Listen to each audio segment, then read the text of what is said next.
Hollywood's golden age looked flawless on screen, perfect smiles, glamorous gowns, and unforgettable romance. But behind the scenes, the truth was far less polished. Studio publicists worked overtime to hide secrets the cameras never caught: bad breath, body odor, and hygiene habits that shocked cast and crew alike. From legendary heartthrobs to silver screen icons, these stars were adored by millions, yet whispered about on set for all the wrong reasons. Clark Gable, crowned the King of Hollywood, projected effortless charm on screen, but behind the scenes his image required careful maintenance. Several biographers and co-stars later reported that Gable struggled with serious dental and gum problems, a common issue in an era before modern oral care. These issues allegedly caused chronic bad breath, something that reportedly drew quiet complaints during close-up scenes. MGM, fiercely protective of Gable's romantic persona, is said to have intervened by arranging extensive dental treatments and encouraging him to smoke less and maintain stricter hygiene before filming. At the time, poor dental health was widespread, even among the wealthy, and studios routinely concealed such flaws to preserve the illusion of perfection. While some accounts may be exaggerated by Hollywood gossip, they highlight how even the most glamorous stars were human, and how studios worked tirelessly to keep audiences from ever knowing. Marlon Brando was one of the most influential actors in Hollywood history, but he was also notorious for rejecting nearly every convention of the studio system, including personal grooming. According to multiple biographies and first-hand accounts from co-stars, Brando openly dismissed traditional hygiene standards, often skipping baths, refusing deodorant, and wearing the same clothing for days. He viewed these habits as artificial rules imposed by Hollywood rather than necessities. Several actresses later recalled that intimate scenes could be uncomfortable, particularly during close-contact moments, though studios worked hard to suppress such complaints. Brando himself seemed indifferent, believing authenticity mattered more than appearance or comfort. It's important to note that this behavior aligned with his broader anti-establishment attitude and growing disillusionment with fame. While some stories may be exaggerated over time, Brando's unconventional hygiene became part of his legend, reinforcing the idea that his genius came with habits many found difficult to tolerate. Howard Hughes was one of the most powerful figures of Hollywood's golden age, but his later life was marked by extreme isolation and declining health. Biographers widely agree that Hughes suffered from severe obsessive-compulsive disorder, chronic pain from multiple plane crashes, and worsening mental illness. These conditions reportedly led him to avoid bathing for long periods, obsess over germs, and retreat into sealed hotel rooms where personal hygiene deteriorated dramatically. Former employees described him growing his hair and fingernails excessively, refusing haircuts, and neglecting basic cleanliness while issuing detailed written instructions to staff from behind closed doors.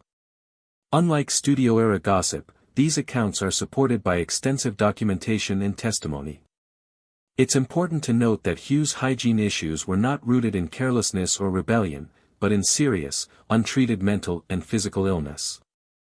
His story illustrates how fame, wealth, and power could not protect even the most influential Hollywood figures from profound personal decline. Jean Harlow, Hollywood's original blonde bombshell, was famous for her striking platinum hair, but maintaining that look came at a serious cost.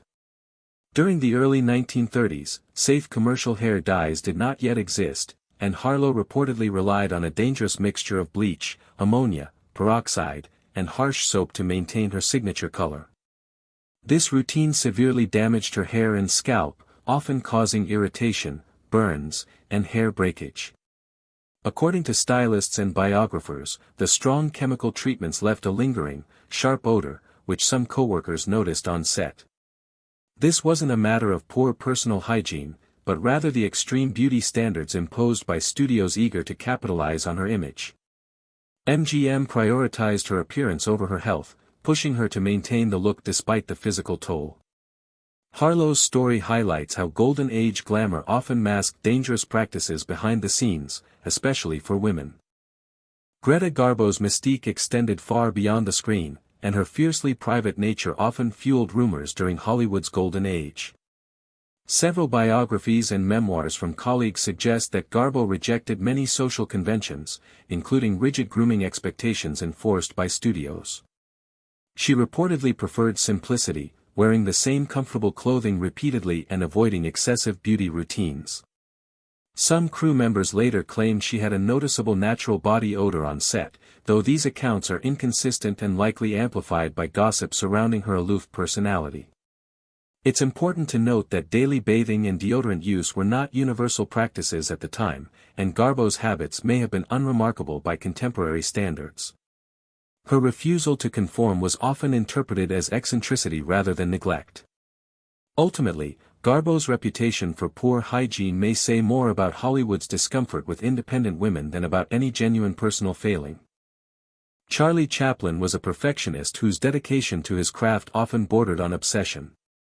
According to memoirs from collaborators and studio workers, Chaplin could spend endless hours on set, repeating scenes dozens of times until he was satisfied. During these marathon workdays, personal upkeep reportedly became a low priority. Several associates later mentioned that Chaplin had poor dental hygiene and was reluctant to bathe regularly, particularly during intense production periods. At a time when oral care was far less advanced and daily bathing was not yet a social norm, these habits were not unusual, but they were still noticed in close working environments. Chaplin himself seemed largely indifferent, prioritizing creative control over appearance or comfort. Studios quietly managed such issues to protect his carefully crafted public image. While some accounts may be exaggerated by hindsight, they reflect how Chaplin's relentless focus on filmmaking often came at the expense of personal maintenance. Errol Flynn embodied swashbuckling glamour on screen, but his off-screen lifestyle was notoriously self-destructive. By the late 1930s and 1940s, Flynn's heavy alcohol consumption, drug use, and constant partying had begun to erode both his health and professionalism. Biographers and former co-stars frequently described him arriving on set hungover, unkempt, and sometimes unwashed, with a strong smell of alcohol lingering on his breath and clothing. Studio records indicate that Warner Brothers repeatedly tried to rein him in, scheduling early call times and assigning handlers to manage his behavior.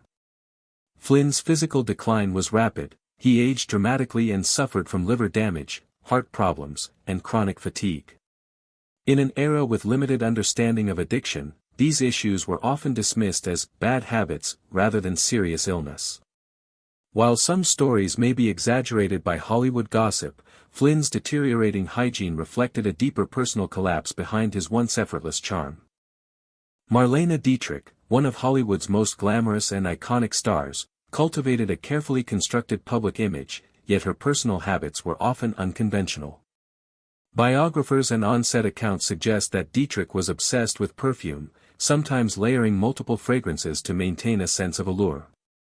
Some colleagues noted that she would rely on scent rather than frequent bathing, a practice that may seem shocking today but reflected both her meticulous control over her image and the era's differing hygiene norms. This behavior was likely influenced by her desire to appear eternally glamorous while minimizing time spent on mundane routines.